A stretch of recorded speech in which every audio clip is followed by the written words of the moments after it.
Start recording. Stop recording. Button. Speech off. Hi everybody. I'm gonna be doing a different video actually. I'm having trouble with the music thing because they call it copyright even though it's an old song, which is kind of ridiculous. But this time I'm just gonna explain my blindness. You know, how I went through it, what I went through. When I was about 5 years old, 6 years old, I should say. I got taken away from my father. My father was lazy and drunk.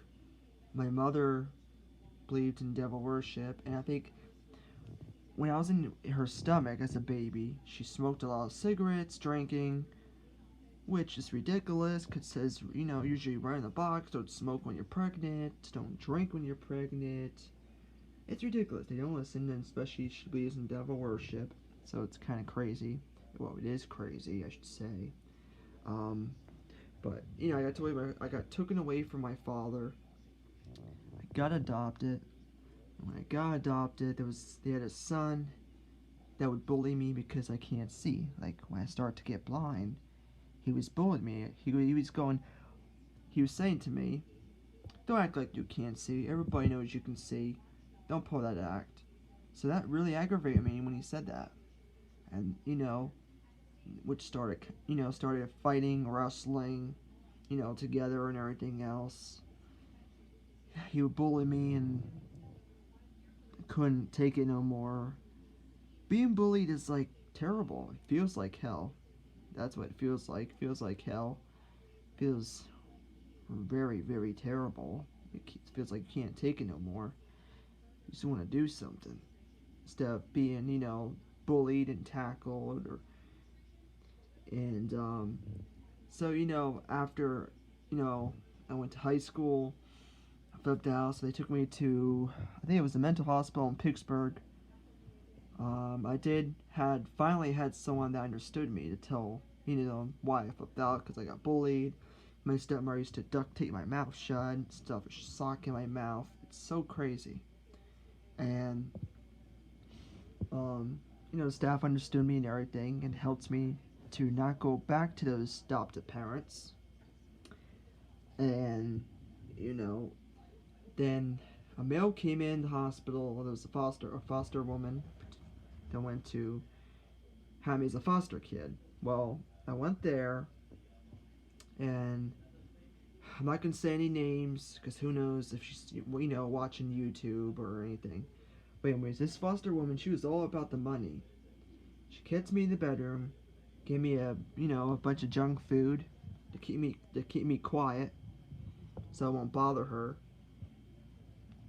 So, and then she made me look like there's something wrong with me. Like, she made me look like I have autism, which I do not. She just did that for her money. And also the school got paid for it too at the same time. So I really didn't have any friends in high school because of that too. And what happened was, after when I turned 20, finally there was someone that saved me from all that trouble I went through. His name was John Dye, and he was the best guardian I could ever have. He took care of me like he was my own father.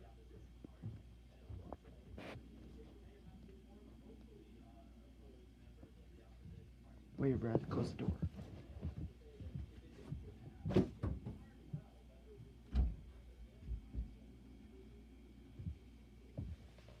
And I closed the door, everybody.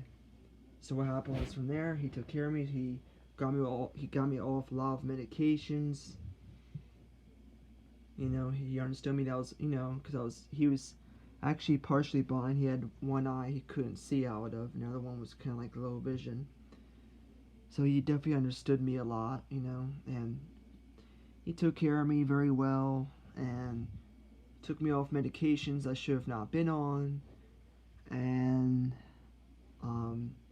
he also helped me get new doctors, start fresh, to have new information and everything.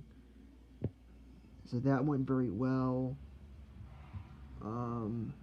he got me out of school because they weren't teaching me anything, and then the girls were too young, about 17, 16. He didn't want me to get, any into trouble with them or anything like that also.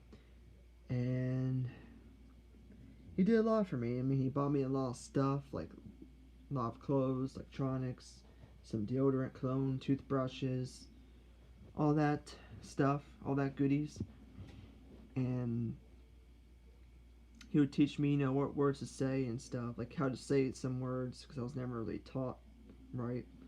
And my first move there, I was skinny like a skeleton. I looked sick looking. So after I ate, I gained a lot of weight. I gained some weight, just enough, normal weight, and I look normal now. He taught me how to shave and everything. And actually, let me say this: the way I shave as a blind person is I use my hands to feel if there's any little bit of hair on my face, and when there's a little bit of hair, I just put the razor where that little hair is, and I get my other hand out of the way, and I shave that piece off. And I check again to see if the hair is all gone. It's gone. Then I just do the rest of the face and do the same thing.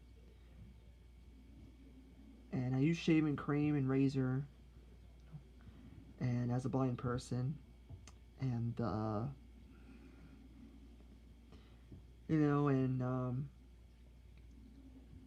I do use my cane to get around a lot and everything.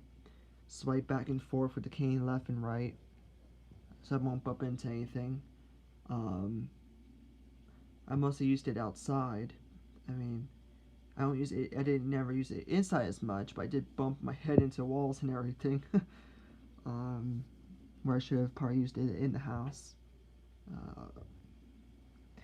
I do know Braille a lot. I learned Braille since I was about 9, 10, something like that. So when I was blind, I also went through a tough life, but then it got into a very good life until he died and everything from colon cancer, which is really, really bad. Colon cancer definitely is terrible. You can't go to the bathroom, and it spreads further to your liver and everything else. And he died from it. And I remember that one day he goes to me, "Don't worry, I'm gonna be here to help you." But he wasn't able to because he died too quick. He didn't know what was gonna happen, and the doctors he had were useless. But I took care of him like he took care of me. I helped him put his socks on and everything. Help him, dump the bathroom stuff in the toilet and everything else. I helped him just like he helped me, and I appreciate a lot about him. And so you say, I did go through a tough life and everything.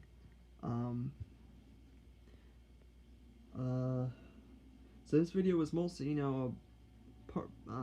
partial about blindness and, what I went through as a blind person, tough times. And, tough times are even people could see that, that also they went through probably too, I'm sure, like everybody else. And, as a blind person, I just take it for what it is, and I'm supposed to be getting my surgery after I get this spray paint company started. They're not even picking up, their phones. And they've been very lazy lately, so I might have to be my own ray pay, which I'm very positive about it. Me being my own ray payee. And as a blind person, you just have to think, even though I'm blind, but I could still do what I want to do. I could still do everything that I always used to do. The only thing I can't do is ride a bike, of course, see things, but I could listen to people's conversations and pick up what they're talking about and, try to talk along into the conversation. As a blind person, I just take it for what it is. What is, it is. Just have to fix it, with surgery. See what happens from there. So I'm very positive about it. And as one person, I could do a lot. I can vacuum. I can wipe the windows down. I can do quite a bit. I mean, I could sing, of course. I think anybody, could do that. And also as a blind person, I can cook. By just watching. I haven't cooked yet, but it sounds very easy. I watch YouTube videos of, I listen to YouTube videos of how to cook, certain foods like hamburgers, chicken, fish, and I catch up on it pretty quick. And I feel like I can cook that. So I do it with a few practice, and the better it gets. Then I was thinking of buying a talking thermometer. There's also a talking thermometer for the blind. Put in the meat, talks, tells the temperature and everything like that. Pretty cool. I just had to see how much it costs and everything like that. I also use a braille machine and type braille for me to read. And there's a lot of stuff I just can't think right now.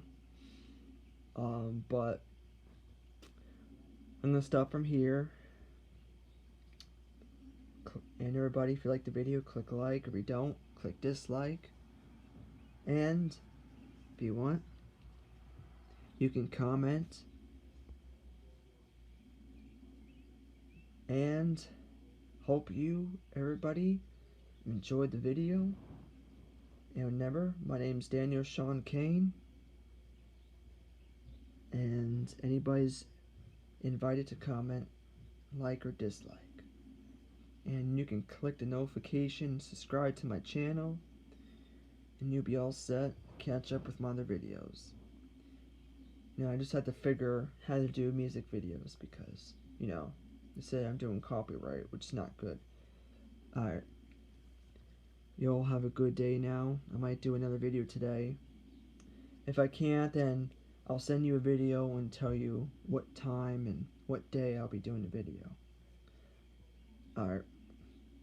See you in the next video. And you all have a good day. Remember, don't be afraid to comment or like or dislike. And subscribe to my channel. Alright, bye.